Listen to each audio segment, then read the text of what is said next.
अधिक मास महात्म्य अध्याय 15वा। आधी या अध्यायाचा आपण आशय बघणार आहोत। संपूर्ण सार काय आहे ते मराठीमध्ये आणि नंतर ओविबद्ध अध्याय आहे। श्री गणेशाय नमः। मणिग्रीव आपल्या पत्नीसह उग्रदेवासमोर बसला आणि म्हणाला, चमत्कार नावाचे नगर येथून जवळच आहे, तेथे मी राहत होतो। तेथे मी श्रीमंत असून उदार आणि परोपकारी होतो, पण दैवयोगाने माझी बुद्धी फिरली। मी अनाचार, स्वैराचार, दुराचार करू लागलो। सर्व व्यसने केली। कित्येक स्त्रिया भ्रष्ट केल्या, कित्येकांना लुबाडले, कित्येक खून केले। मला लोकांनी वाळीत टाकले, राजाने मला दंड केला, सर्व संपत्ती जप्त केली आणि नगराच्या बाहेर हकलून दिले। ही माझी धर्मपत्नी सर्व त्रास सहन करून माझ्या बरोबर राहिली आहे। मी फार पापी आहे, मी फार दुःख भोगीत आहे। तुम्ही माझ्यावर दया करा, माझे दारिद्र्य दूर होईल व माझी सद्बुद्धी पुन्हा मला प्राप्त होईल, यासाठी काहीतरी उपाय सांगा। उग्रदेव म्हणाला, तू एवढा पापी असूनही मला वेळीच उपचार करून जीवदान दिलेस, ही तुझी सद्बुद्धीच होय। तुझे चांगले भाग्य आता उदयास येईल यात शंका नाही। असे पहा, आता लवकरच पुरुषोत्तम मास येत आहे। त्या मासामध्ये काही व्रते केली तर फार मोठे पुण्य मिळते, इहपरलोकी सुख मिळते व वैकुंठ प्राप्तीही होते, असे साक्षात भगवंताने वचन दिले आहे। तुम्ही त्या महिन्यात भगवान कृष्णाच्या मूर्ती पुढे रोज अखंड दीप लावावा। तो तिळाच्या तेलाने, तुपाने किंवा उंडीच्या तेलाने प्रदीप्त करावा। तू स्त्रीसह येथील सरोवरात रोज देवाचे नामस्मरण करून स्नान करावे। पुरुषोत्तम देवाची पूजा करावी आणि नैवेद्य दाखवून दिवा सतत तेवत ठेवावा। तुम्हाला वेदांचा अधिकार नाही, पण सर्व उपासनांपेक्षा अधिक मासातील हे व्रत जास्त प्रभावी आहे। तुमची सर्व मनोरथे पूर्ण होतील, असे सांगून उग्रदेवाने व्रताची सगळी माहिती नीट सांगितली आणि तो म्हणाला, तुम्ही माझी सेवा केली त्यामुळे प्रसन्न होऊन मी तुम्हाला हा उपाय सांगितला। आता मी प्रयाग क्षेत्रात जातो। असे म्हणून मणिग्रीव आणि त्याची पत्नी यांचा निरोप घेऊन तो उग्रदेव तीर्थयात्रेस गेला। जेव्हा 2 महिन्यांनी पुरुषोत्तम मास आला, तेव्हा त्या मणिग्रीवाने अत्यंत भक्तिभावाने स्नान, देवपूजा, दीप लावणे इत्यादी सर्व रोज केले। त्यामुळे त्यांच्या मनातील मल नाहीसा होऊन शुद्ध बुद्धी झाली, मन शांत झाले, हिंसक स्वभाव नाहीसा झाला। अगस्त्य मुनी म्हणाले, हे चित्रबाहो, तूच तो मणिग्रीव होतास आणि चंद्रकला ही तुझी पत्नी होती। तुम्ही पूर्वजन्मी अधिक मासाचे व्रत केल्यामुळे तुम्हाला हे सर्व वैभव प्राप्त झाले आहे। विशेषतः रोज देवासमोर दिवा लावल्याचा हा प्रभाव आहे। अगस्त्य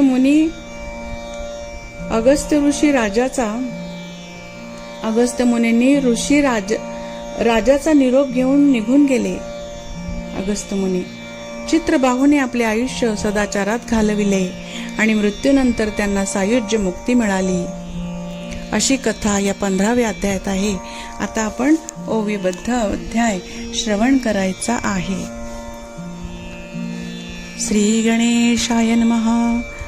पूर्वाध्यायांती ऐसे वृत्त, उग्रदेवे मणिग्रीवा प्रत, तू कोण का वससी वनात इत्यादी वृत्तांत प्रश्निला। आता जे का तयाचे उत्तर, मणिग्रीवे कथिले सादर, तेची मी येथे सविस्तर वर्णितो, समग्र ऐकिजे। मणिग्रीव म्हणे, द्विजेंद्रायक चमत्कार पूर्णामक, विद्वज्जन समावृत्त एक, उत्तम नगर आहे पै। तेथे स्वस्त्री वर्तमान, सर्वदा मी राहत असोन। मणिग्रीव माझे अभिधान, क्षुद्र जाती पवित्र, बहु संपत्तीमान असोनी, परोपकार करी अनुदिनी। तेणे सकळ जना लागून अत्यंतची प्रियसे. परी दैवयोगे कदाचित मज दुर्बुद्धी झाली बहुत. निज धर्म सोडिला समस्त बहुआकांत मांडिला. परस्त्रियांसी बळे धरून भोगू लागली अनुदिन. नानाविध मद्यांचे पान रात्रंदिन चालविले. साहस कर्मी धरिले धैर्य करू लागलो हिंसा चौर्य. लोक करीती बहु आश्चर्य सकळ आर्य त्रासले. ही धर्मपत्नी सती अबला हिने सदुपदेश बहु केला. परी तो म्या नाही मानिला क्रम चालविला तैसाची. ग्रामस्थ जन सर्व त्रासले गावातून मज हाकिले. तो बृहद्वळ राये वहिले बळे लुटविले मम सदन. शेष धन जे राहिले काही तेही घेतले बंधुजनाही. तिरस्कार केला सकळ ही काही. मना ठाई प्रवेशलो ही मम कांता पतिव्रता. येसी माझी बहुचिंता यास्तव सोडणी माता पिता मज सर्वता अनुसरली. तेव्हापासून ये सहित वसतो या घोरवनात. नाना जीव वधुनी सतत उदरभरीत राहिलोसे. मी अत्यंत दुरात्मा पाही मज संपापी कोणी नाही. दुःख भोगितो सर्वदायी अनुग्रह काही करावा. काही होते प्राचीन पुण्य म्हणून आज हे दिसले चरण.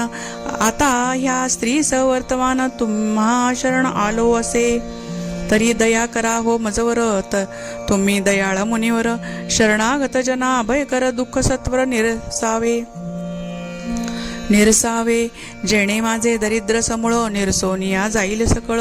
आणि पावनिया वैभव विपुल सुखे अचळ. वर्तेन मी ऐसे काही उपदेशुनी कृतार्थ करावे मज लागुनी. ऐसी शूद्राची ऐकून वाणी तयासी मुनी बोलतो. हे मणिग्रीवा भाग्यवंत तू कृतकृत्य आहेसी सर्वथा. हे मणिग्रीवा भाग्यवंता तू कृतकृत्य आहेसी सर्वथा. जे या कांता रामाजी तत्वता माझे आतिथ्य केलेसी. तस्मा तुझे स्वस्त्री सहित बुडे कल्याण होणार खचित. भावी शुभांची सूचक यथार्थ चिन्हे पूर्वीच दिसताती. आता तीर्थव्रत दानाविणे दारिद्र निरसेल जाणे. ते म्या सर्व आपुल्या मने निर्धारिले साचार. आता येईल तिसरा मास पुरुषोत्तम नाम तयास. त्यात तुम्ही दोघांनी विशेष सांगतो ऐसे आचरावे. पुरुषोत्तम प्रित्यर्थ जाण दीप लावावा यथा विधान. तेणे तुमचे दारिद्र्य तक्षण समूळ संपूर्ण निरसेल. तील तैले वागृते निरुती दीप लावावे यथाशक्ती. परी ती तुम्हा दुर्लभ असती वनी वसता म्हणून.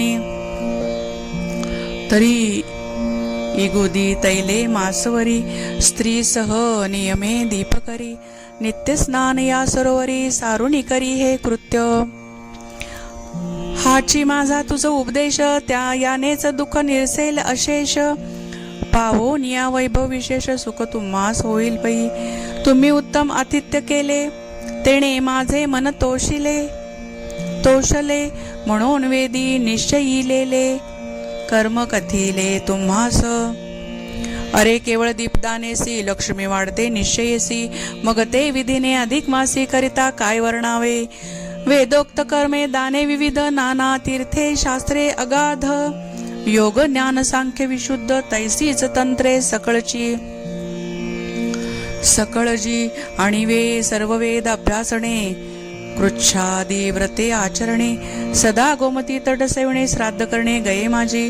उपराग सहस्रे आणि व्यतिपात शतपर्वणी. कुरुक्षेत्रादी क्षेत्रे आणि दंडकादी कारण्ये जी. ती पावन स्थिती असती सर्वही. तरी पुरुषोत्तम दीप जो काही तयाच्या षोडश कलेचीही योग्यता नाही तयास. वेदोक्त कर्माधिकांहून अधिक मासीचे दीपदान शतगुणे श्रेष्ठ असे म्हणून यथाविधान कीजिये. हे गुह्याहुनी गुह्य पाही कदा न सांगावे कोणासीही. धनधान्य पशुपुत्रादी सर्वही प्राप्त होय ययाचेनी. हे वंध्येचे वंध्यत्व हरिते. स्त्रिया लागी अवैधव्य करिते. राज्यभ्रष्टाते राज्य देते आणि पुरविते चिंतितार्थ. याचेनी कन्ये लागी तत्वत्ता. दीर्घायुगुणी लाभतो भरता. कांतार्थी या ते पतिव्रता सुशिला कांता लाभते. विद्यार्थी या ते विद्या लाभती. सिद्धिका मुका सिद्धी मिळती. कोशे इच्छुना जना कोश प्राप्ती मोक्षार्थी पावती मोक्षास. पुरुषोत्तम प्रीती विषयी पुरुषोत्तम मासा ठाई. विना शास्त्र विना विधी कोठे दीप लाविती जे. त्यांचे सकळ मनोरथ अनायासे पूर्ण होतात. मग विधेने लावता यथास्थित जगी अप्राप्त कायपा. जी जी इच्छा धरावी मानसी ती ती पुरवितो ऋषिकेशी. तस्मात भावे पुरुषोत्तम मासी दीप अवश्य कीजिये. हे सर्व दारिद्र्य नाशन तुझ कथिले दिव्य साधन. याची आचरणे तुझ तक्षण वैभव पूर्ण लाभेल. तुम्ही माझी केलीच सेवा म्हणून तो शिरोमणी ग्रीवा आता येतो निरोप द्यावा सदा असो तव कल्याण. ऐसे बोलून या तो मुनी श्री हरी ते स्मरत मनी. मणिग्रीवाचा निरोप घेऊनी प्रयागा चालता जाहला. तेव्हा तया ते पोचवित मणिग्रीव आणि त्याची योषित. योषित म्हणजे स्त्री. दोघेही काही दूरपर्यंत प्रेमे जाती जाहली. तेथे वंदुनी मुनीचे चरण स्वाश्रमा आली. परतोन प्रयागासी गेला ब्राह्मण कामना पूर्ण जाहली. इकडे वनिती क्षुद्र दंपती अंतरी ठेवणी द्विजभक्ती. पुरुषोत्तमा ते चिंतित चित्ती कालक्रमिती आनंदे. तो मासद्वये जावनी वहिला. पुरुषोत्तम मासाला जो का साक्षात पुरुषोत्तमाला प्रियागळा सर्वात. तेव्हा स्मरुणी त्या सद्गुरु तेने जैसे कथिले होते. तैसे चिती दंपती तेथे करीती झाली साचार. पुरुषोत्तम प्रीतीद्वारे आपणा वैभव मिळाले सारे. म्हणून प्रभाती शीत निरे. तडागी स्नान करुनिया इंगुदीच्या शुद्ध तैलेसी. दीप करीत एक भावेसी. ऐसे आचरता नित्य नेमेसी. अधिक मास लोटला उग्रदेवाच्या प्रसादे. तक्षण मनीचा मळ गेला जडन. त्यावर दीपाचा प्रभाव महान. झाली पावन दोघेही. अंतःकरणी आली शांती. शांती येताची गेली खंती. खंती म्हणजे दुःख. ठाईच मुराली विषय प्रीती. जडली वृत्ती पुरुषोत्तमी. दोघही झाली आनंदगन. ऐसे लोटले काही दिन. पुढे पाहुण्या निधन. स्वर्गी जाती जाहली. तेथे देवासंगे सतत. तत्रत्य भोग भोगुनी अनंत. तत्रत्य म्हणजे स्वर्गीचे तेथील. उग्रदेव प्रसादे येथ उत्तम जन्म पावली. पूर्वजन्मी जो मणिग्रीव मृगहंस हिंसक दुःख भाव.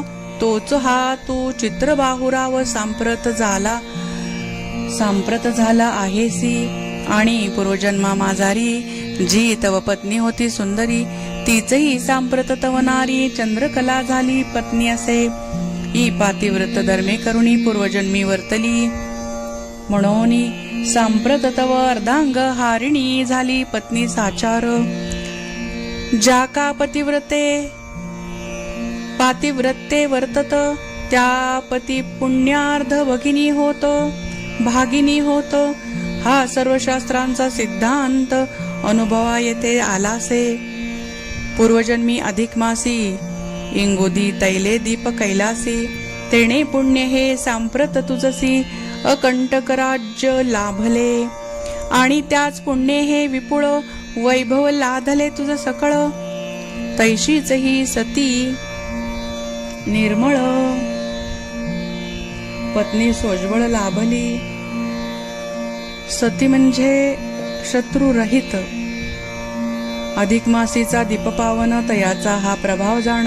राजेश्वरा तू हस्त जोडून मज लागून प्रश्निले जे. की ही अखंड लक्ष्मी विपुल अकंटक राज्य सकळ. आणि पतिव्रता पत्नी निर्मळ ही मज कैशी लाभली. म्या काय केले पुण्याचरण ते मज सांगा विवरून. त्याचे उत्तर हे संपूर्ण तुझ लागून सांगितले. आता मी जातो स्वस्थानाप्रत, तव कल्याण असो सतत. ऐसे सांगुनी मुनी त्वरित स्वस्थाना जाता जाहला. आणि तो चित्रबाहू राजेश्वर, सुख भोगून जन्मभर, संतती स्थापुनी भूमीवर सदार मुक्त जाहला. जेथुनी नाही पुनरावृत्ती, ती त्यास मिळाली सायुज्य मुक्ती. ऐसे अधिक मास दीपाचे निवृत्ती. महात्म्य असे अद्भुत, नारी किंवा नर जे कोण, अधिक मासा माझी अनुदिन, स्नान किंवा उपोषण यथा विधान करीतात. तयासी नाही पुनरावृत्ती, गर्भयातना तत्काळ सुटती. आणि ही कथा पडती ऐकती, तेही पावती याच पदा, तेही पावती याच पदा. ऐसे हरीचे ऐकुनी भाचित, पुनरपी लक्ष्मी प्रश्नी या त्याप्रत. ती कथा रसाळ समस्त पुढच्या प्रसंगी वर्णिजेल. इति श्री अधिक मास महात्म्यसार, बृहन्नारदीय पद्माधार. सज्जन श्रोते ऐकोत चतुर, पंचदशोऽध्याय गोडहा. इति पंचदशोऽध्यायः. गोपाल कृष्ण भगवान की जय. या अध्यायात दानाची महती सांगितलेली आहे. एक नियम करायचा आहे, महिनाभर अनवाणी म्हणजे पादत्राणे न वापरता चालायचं आहे. आणि महिन्याच्या शेवटी, अधिक महिन्याच्या शेवटी गरीब माणसाला त्याच्या मापाची पादत्राणे दान द्यायचे आहेत, असं या अध्यायामध्ये शेवटी सांगितलेलं आहे. गोपाल कृष्ण भगवान की जय.